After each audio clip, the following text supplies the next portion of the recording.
Hello, everyone. Good afternoon. And Howard, thank you for having me here today. Nick, a great presentation from Nick. I expect nothing less. And he spoke about understanding the consumer. Well, let's see how well you understand your consumers. This is interactive. I need your ideas to come back. Go forward.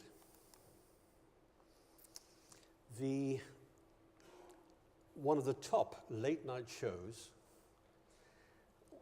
is the David Letterman show, was the David Letterman show until 2 years ago. The Letterman show, the late night show, was broadcast every night of the week, Monday through Friday. But on Monday, they would tape 2 shows, and that gave Letterman the Friday night off. But usually on a Monday, once they trawled Broadway for their star speakers, star people to be interviewed, they were short of an idea. So usually, most weeks, they had a top 10. Now, I want you to place yourself onto a summer's evening outside the CBS Theatre, and to get into the CBS Theatre to see a live Letterman show, you had to be an American citizen. You had to be able to prove you were an American citizen, usually with a driver's license. You were usually a tourist. In other words, you weren't from Manhattan itself. You'd come into town, and you'd already been standing outside in the heat for the best part of an hour. To keep those people happy, they would give them cards where the individuals could self-refer to the top 10 of whatever that question was that week.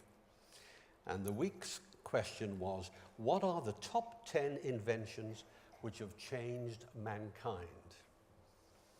So there you are, youngish American, probably in town for a couple of days with a wife or a girlfriend. What might your responses be on the card? Let's have some ideas. What are the top 10 inventions which have changed mankind? Good question. Good answer. Electricity was number 4, along with Edison's light bulb. Good answer. The wheel, great response. The wheel, number 2 on the list. The internet, they actually combined that with wireless communications, okay? So, smartphone, I don't even think the smartphone got in the list. Hang on, let me make sure the list, because I don't want to put them all up just yet. What was that last one? Fire? Was it fire? Oh, sliced bread. Great response. Not on the list. Television, good response. Television, along with wireless. Television was only number 8. The toilet. Who said the toilet? Well done. Actually, that was number 11. The flushing toilet. But I put it in because it was such a good response. Contraception, not in the list. But I'll give you a clue. Antibiotics and X-rays were number 10. Antibiotics and X-rays. I'm ticking them off here so that I can... Combustion engine, I think we had... Yes, the internal combustion engine was number 6. Aeroplanes, I don't think... Oh, forgive me, number 9. Manned flight and the aeroplane. The telephone, I don't think the telephone made it. Let me just quickly check again. No. Lager. Not such a stupid answer from an American audience. No, Coca-Cola didn't make it. Right, television was number 8, manned flight number 9, antibiotics number 10, flushing toilets number 11. Let's move this forward a little faster, because I thought you guys would really have given me this answer. I really did. The remote control was number 5. Now, I must stress, this is not a scientific survey. You know, Nick does the scientific stuff. The remote control, the mobile phone, not there. But the printing press, movable type, was there at number 7. So let's take it up a few. The wheel, fire, and electricity. Now, number 1. Giving you this background, okay? Number 7, I think, was number 8 was TV. Number 5 was the remote control. What could possibly be number 1? Letterman wasn't in the list, no. Radio, no. Social media, no. Right? Not washing machines, no.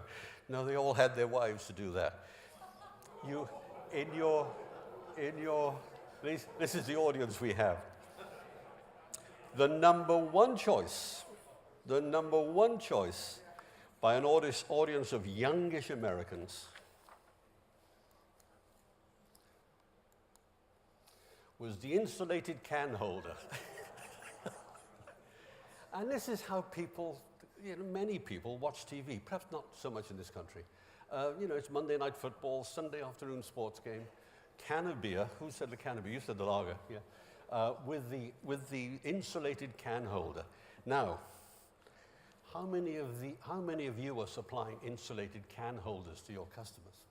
Probably none. All I'm saying is think about your consumer, think about your customer. There's the full list. I'm here really to talk not so much about those consumers, but what's happening in the high street, what's happening in television land in terms of high definition television. Ultra high def is with us today.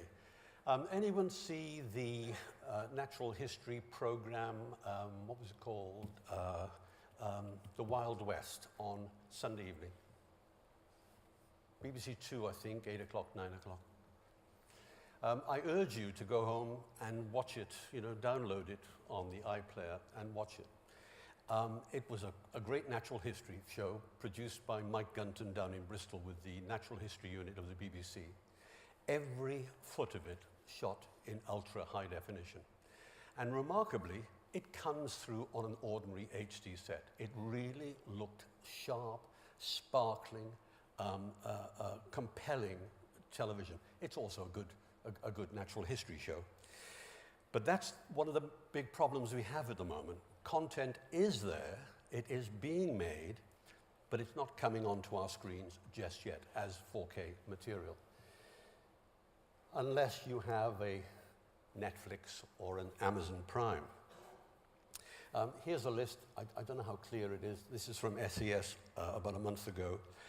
More than 50 ultra-high def channels now available around the world. Not showing on this list is BT Sport because it's cable only, it's not a satellite channel. DirecTV in the US has recently started making available downloaded content to its viewers. The Far East only shows 2 channels there. In fact, it's now about a half a dozen.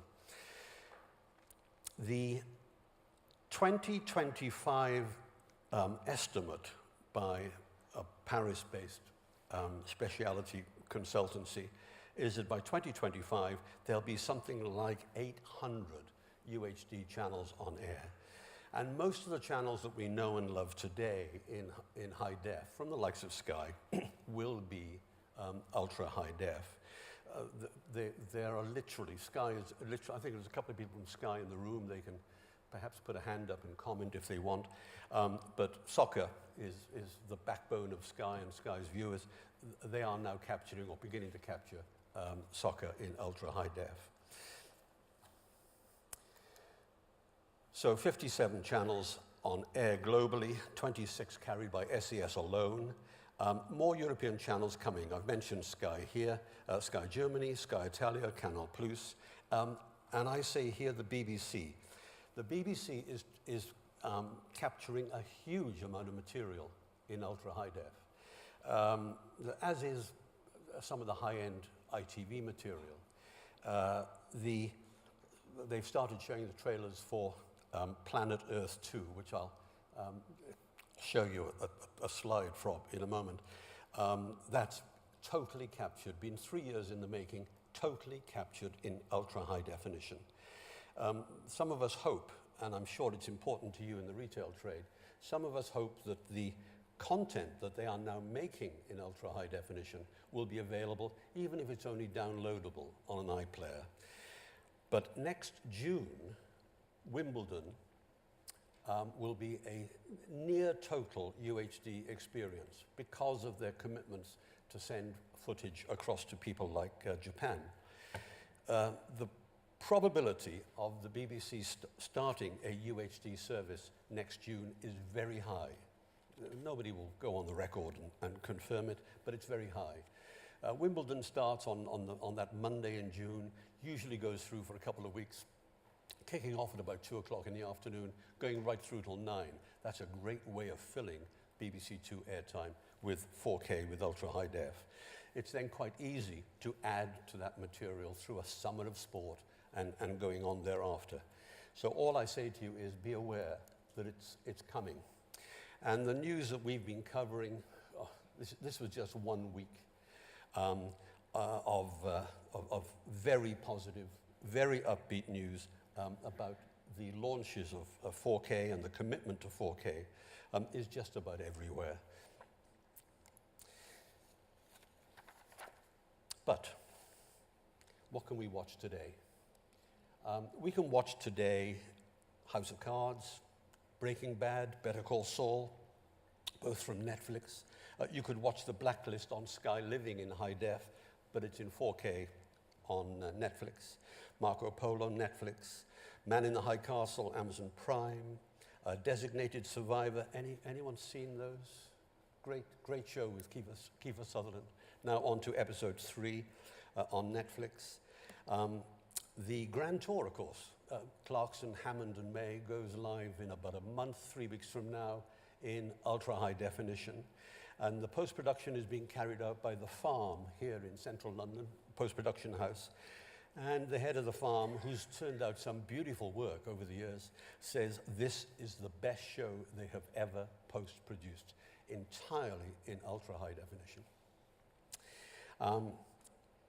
The Crown, Amazon Prime, something like £120 million being put into a series of episodes talking about the early days of the Queen and Philip. BBC Natural History Unit, I've just mentioned, Planet Earth 2 and Oceans will follow Planet Earth 2. And I've already mentioned Wild West and Wimbledon next year.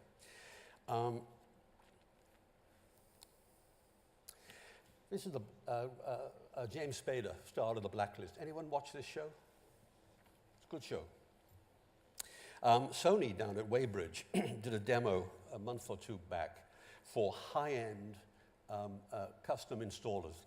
Who was talking about the soccer players and the Russian oligarchs and people who were prepared to pay £50,000 and £100,000 for an install. And they showed content on this extremely high-end Sony projector. It's a $50,000-ish purchase, so it's not going to go into everyone's home, and I suspect not many of you will have one of these or 2 of these stacked up on your shelves to sell.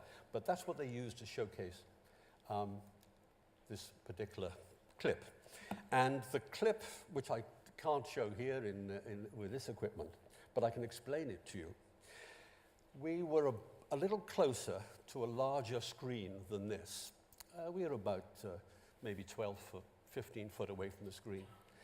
And the guy from Sony invited these installers to come up and to look closely at the screen, which was absolutely pin sharp. And he asked them to point out what they could see. Well, the guy said, he's had a nice shave that morning, had a little bit of nasal hair, which perhaps they could have taken out. No, that wasn't the answer, as you can imagine. Look closely, he said. Look at what you can see. They looked closer. They had no idea. He said, come really close. We are now maybe 18 inches away from the screen, 2 foot. What can we see? We had no more idea. He said, look into his eyes. You can see the reflection of the film crew. That's how good ultra high definition, 4K, with high dynamic range can be. We're not likely to see it on a television set because a TV set at most is 2 foot high, you know, maybe a few inches more. Even on a 65-inch, you're not going to see that sort of detail. But on a big screen, that's how good 4K can be. So I've mentioned this. It's not for every home, but ordinary televisions will do very well. Ordinary OLED TVs from LG, high-end TVs from Samsung, from Sony, from Panasonic. You know these only too well. How many of you have invested in your own stock? How many of you have taken a 4K, have put a 4K into your home? Not so many. Not so many. I should ask really why not, because prices are tumbling down. They really are good value. However, maybe this will help convince you. The BBC is not alone. Rai produced this opera in 4K 4 weeks ago. You may have read about it. It had Sofia Coppola do the direction and Valentino do the costumes. Huge success. It'll almost certainly be on one of our channels this coming winter. The Vatican in Rome, maybe they've got a little more money than most small broadcasters, but they are a very small broadcaster. They have totally switched to UHD. They are the ceremony of the Holy Door, which was earlier this year in Vatican City, was totally captured in 4K and went around the world. Their view is they're capturing content for future generations. So ultra-high def is a natural for them. And I've also mentioned Planet Earth 2. This is going to be a spectacular production from the BBC. All of those of us who are used to the BBC knocking our socks off with their content, be prepared. This is beautiful, beautiful, beautiful content. And it'll be on our screens in high definition in about 3 weeks' time. But look at it. Pay attention to it. Again, it's captured with 4K cameras. It looks wonderful. But 4K is only the start of a journey. And that's why I want to try and reassure you that there is a life beyond 4K. And it's called 8K. This is an LG 130-inch wide 8K OLED screen. It's actually 4 63-inch, 62-inch, 63-inch panels electronically stitched together. It's neat insofar as it rolls up like a cinema screen. It's 1 millimeter thin. Now, you'd still need an electrical connection, and that's got to be looked after somehow or other. But can you imagine variations on a 130-inch rollable screen? Now, I don't want to worry you, and I don't want to alarm you, but one of the things that LG is thinking of here is putting this onto a substrate, a very thin substrate, and putting it on a wall like wallpaper. They're confident, incidentally, that they'll have variations of this. They won't all be 130-inch in time for the Tokyo Olympics in 4 years' time.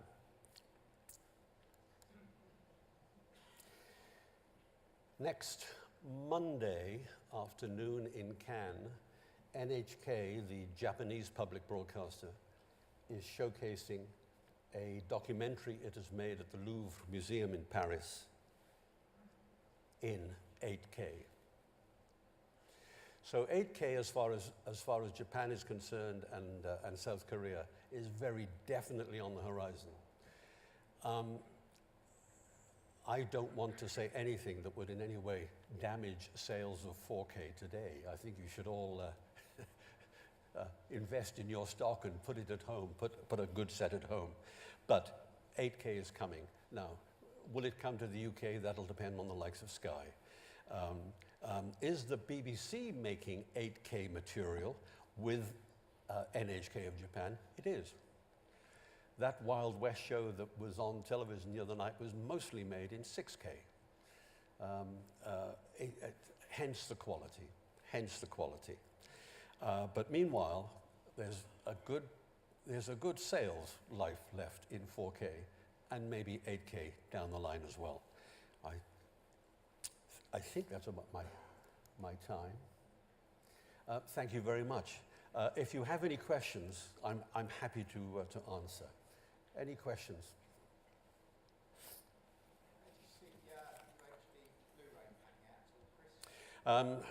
Package media, as we all know in this room, is under considerable threat. I'm not so optimistic. I've bought one. It's cost too much money. But I'm now depending much more on my smart TV and downloading Netflix's and Amazon Prime than going out paying quite a lot of money for a 4K Blu-ray. So I'm not so optimistic. I'm happy for us to take questions, Chris, but what I'll do is I'll repeat it so that everyone in the room can hear it. If there are questions, put your hand up and we'll shout it out.